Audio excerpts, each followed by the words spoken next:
Assalamualaikum warahmatullahi wabarakatuh. Halo teman-teman, pada kesempatan kali ini kami dari kelompok 3 Seminar Akuntansi Manajemen akan memberikan ulasan mengenai sebuah artikel yang mana artikelnya berjudul Determinants and Consequence of Transfer Pricing Autonomy and Appraisal Investigation, yang mana kelompok 3 ini yang beranggotakan saya sendiri, Mulia Dharma, rekan saya Anastasia, Fauziatun Nisa, dan juga Sari Sri Devi. Dan sebelumnya terima kasih juga kepada dosen pengampu yaitu Bu Ami Fontanella yang telah membimbing mata kuliah kami. Mungkin langsung saja ke ulasan artikel yang kami bahas pada kesempatan kali ini. Selamat menyaksikan videonya. Bagian yang pertama yaitu latar belakang. Nah, dari latar belakang itu manajemen puncak perusahaan multidivisi perlu mencapai keseimbangan antara memberikan otonomi harga transfer kepada manajer divisi dan mempertahankan beberapa tingkat kontrol untuk mencegah perilaku disfungsional. Sedikit bukti empiris yang ada tentang bagaimana manajemen puncak melakukan trade-off ini. Berdasarkan teori keagenan, memperkirakan bahwa otonomi penetapan harga transfer dipengaruhi oleh standarisasi produk antara investasi asing, perbedaan tarif pajak, dan bobot ukuran kinerja tingkat perusahaan dalam evaluasi kinerja manajer divisi. Materi selanjutnya yaitu mengenai overview materi, yaitu mengenai kata kunci dalam sebuah artikel. Dalam artikel ini, yang pertama yaitu kata kunci pertama transfer pricing, yaitu suatu kebijakan yang diatur oleh perusahaan untuk menentukan harga transfer atas suatu transaksi, baik harga atas barang, jasa, harta tak berwujud, ataupun transaksi finansial yang dilakukan oleh perusahaan. Nah, yang kedua yang namanya otonomi, yaitu mengenai hak untuk mengatur dan memerintah.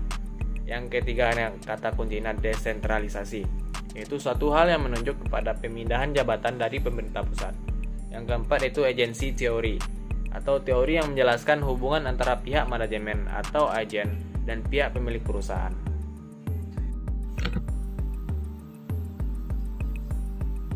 Di sini akan membahas pengujian secara empiris, determinan dan konsekuensi dari otonomi harga transfer. Otonomi harga transfer didefinisikan yaitu sejauh mana manajer divisi, bukan manajemen puncak perusahaan, menentukan harga transfer akhir untuk transaksi internal antar divisi. Manajemen puncak perusahaan multidivisi menghadapi tantangan untuk menentukan keseimbangan antara memberikan otonomi kepada manajer divisi dan mempertahankan beberapa tingkat kontrol untuk mencegah perilaku disfungsional. Jika manajemen puncak terlalu banyak campur tangan dalam keputusan penetapan harga transfer dan memberikan terlalu sedikit otonomi kepada manajer divisi, maka manajemen puncak berisiko merongrong otonomi divisi dan menghalalkan tujuan desentralisasi itu sendiri. Meskipun penelitian ini sudah dilakukan selama beberapa dekade terakhir, di mana telah berusaha untuk memecahkan masalah harga transfer dengan merancang mekanisme harga transfer yang optimal yang akan mencapai kejelasan tujuan tanpa mengganggu otonomi manajer divisi, namun dalam praktiknya adalah variasi substansial dalam tingkat otonomi harga transfer di seluruh perusahaan. Misalnya, dalam review dari 21 studi menemukan bahwa harga transfer ditetapkan secara eksklusif oleh manajemen puncak di 30% dari sampel perusahaan. Sisa 61% dari sampel perusahaan, manajer divisi memiliki otonomi dalam menetapkan harga transfer ke berbagai tingkatan. Desentralisasi keputusan penetapan harga transfer berbeda dengan desentralisasi keputusan operasional lainnya dalam dua cara penting. Pertama, desentralisasi keputusan operasional lainnya melibatkan konflik kepentingan antar manajemen divisi dan manajemen puncak perusahaan saja, tetapi desentralisasi keputusan penetapan harga transfer juga melibatkan konflik kepentingan antar divisi. Yang kedua, pertimbangan penting dan unik dalam keputusan penentuan harga transfer adalah perbedaan tarif pajak. Ketika ada perbedaan tarif pajak antara divisi yang berbeda, manajemen puncak perusahaan lebih cenderung memusatkan keputusan penetapan harga transfer untuk meminimalkan pajak bagi perusahaan meskipun atribut transaksi itu sendiri mungkin memerlukan desentralisasi. Dalam studi ini, menggunakan teori keagenan untuk mengembangkan hipotesis untuk menentukan otonomi harga transfer. Teori keagenan menunjukkan pengaruh dua set faktor yang luas pada otonomi divisi, yakni asimetri informasi dan kesesuaian tujuan. di mana mengukur otonomi harga transfer dengan 5 item questionnaire survey, di mana item ini menimbulkan penilaian responder tentang sejauh mana manajemen divisi menentukan harga transfer sebelum manajemen puncak memainkan peran administrasi penyelesaian perselisihan harga transfer, dan sejauh mana manajemen puncak melakukan intervensi untuk penyelesaian perselisihan harga transfer antar dua divisi yang bertransaksi.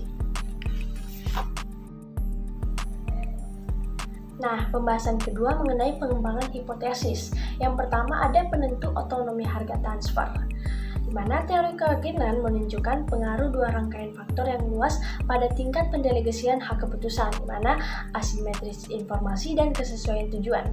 Di mana Johnson dan McLean menunjukkan bahwa tingkat desentralisasi yang optimal memerlukan keseimbangan antara biaya keputusan yang buruk karena informasi yang buruk dan karena ketidaksesuaian tujuan. Yang kedua, asimetri informasi dan otonomi harga transfer. Dalam penetapan harga transfer, asimetri informasi sering terjadi antara kantor pusat dan divisi mengenai harga pasar dan atau biaya penelitian analitis menunjukkan bahwa transfer pricing yang diatur secara terpusat hanya optimal jika tidak ada asimetri informasi. Namun pada kenyataannya asimetri informasi seperti itu selalu ada. Dan yang ketiga, kesesuaian tujuan dan otonomi transfer pricing. Dalam pengaturan penetapan harga transfer, ketidaksesuaian tujuan antara divisi dan perusahaan seringkali dapat mengarah pada keputusan suboptimal yang meningkatkan laba divisi tetapi merusak laba perusahaan secara keseluruhan.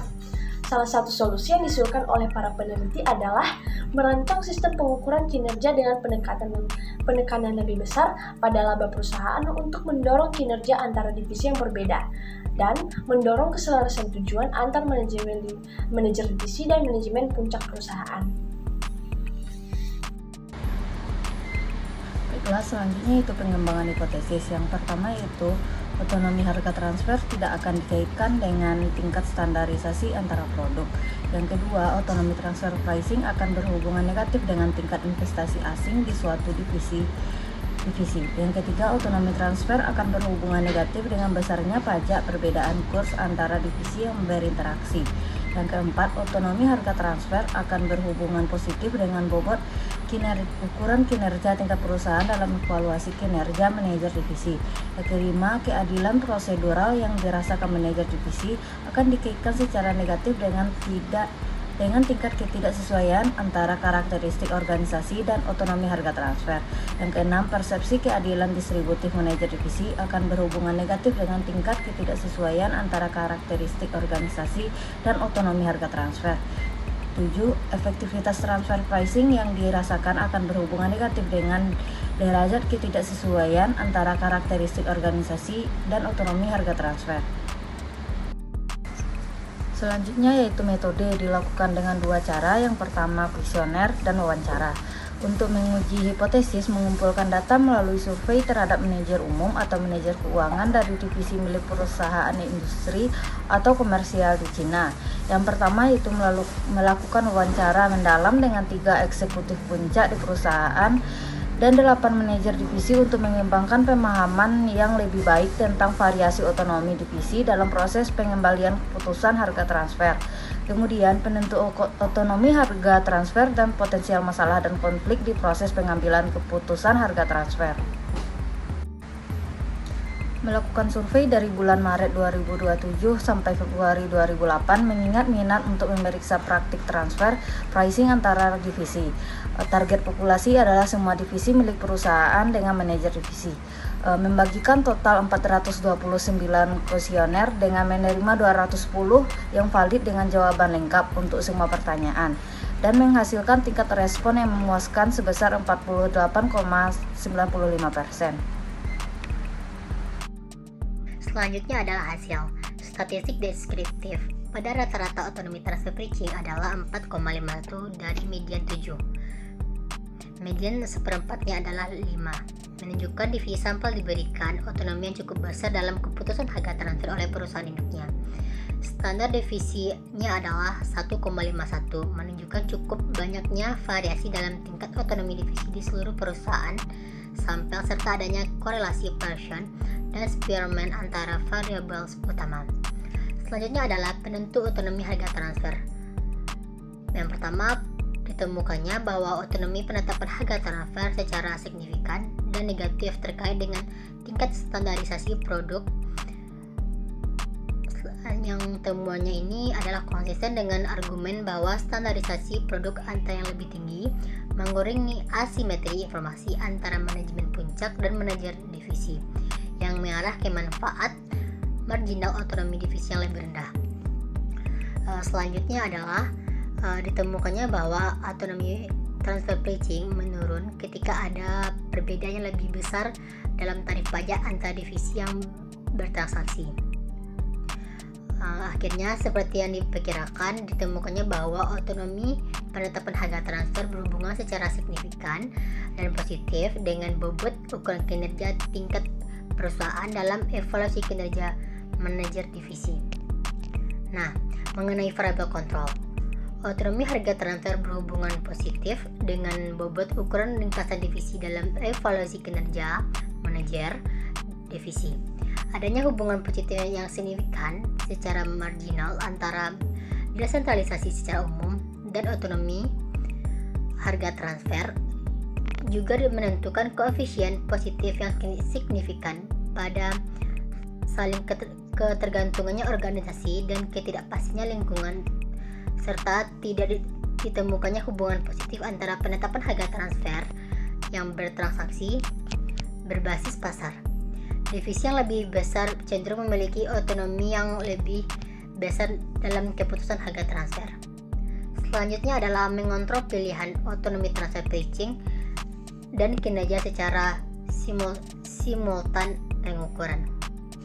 Menemukan hubungan negatif yang signifikan antara pendidikan dan bobot ukuran kinerja tingkat perusahaan dalam evaluasi kinerja manajer divisi. Hasil estimasi simultan otonomi harga transfer dan penggunaan ukuran kinerja tingkat perusahaan menunjukkan bahwa otonomi harga transfer secara signifikan dipengaruhi oleh bobot ukuran kinerja tingkat perusahaan dalam evaluasi kinerja manajer divisi. Di sisi lain, bobot ukuran kinerja tingkat perusahaan dalam evaluasi kinerja manajer divisi tidak secara signifikan dipengaruhi oleh otonomi harga transfer. Konsekuensi otonomi harga transfer, kewajaran dan efektivitas harga transfer dirasakan oleh manajer divisi. Memprediksi bahwa tingkat kesesuaian antara tingkat otonomi penetapan harga transfer dan karakteristik organisasi akan mempengaruhi persepsi keadilan dan efektivitas penetapan harga transfer yang dirasakan oleh manajer divisi. Nah, yang terakhir yaitu pemeriksaan ketangguhan. Secara khusus menjalankan analisis untuk subsampel dengan manajer umum dan subsampel dengan manajer keuangan. Selanjutnya tidak ditabulasikan dan subsampel serupa dengan sampel lengkap kecuali standarisasi menjadi signifikan pada subsampel manajer. Serta ada perbedaan tarif pajak yang menjadi tidak signifikan pada subsampel manajer keuangan. Nah, selanjutnya yaitu kesimpulan. Nah, dari ulasan artikel yang kami bahas, kami menarik kesimpulan bahwa yang pertama, menemukan bahwa otonomi harga transfer dipengaruhi oleh faktor-faktor yang mencerminkan asimetri informasi antara manajemen puncak perusahaan dan manajer divisi seperti standarisasi produk menengah, investasi asing, dan perbedaan tarif pajak antar divisi.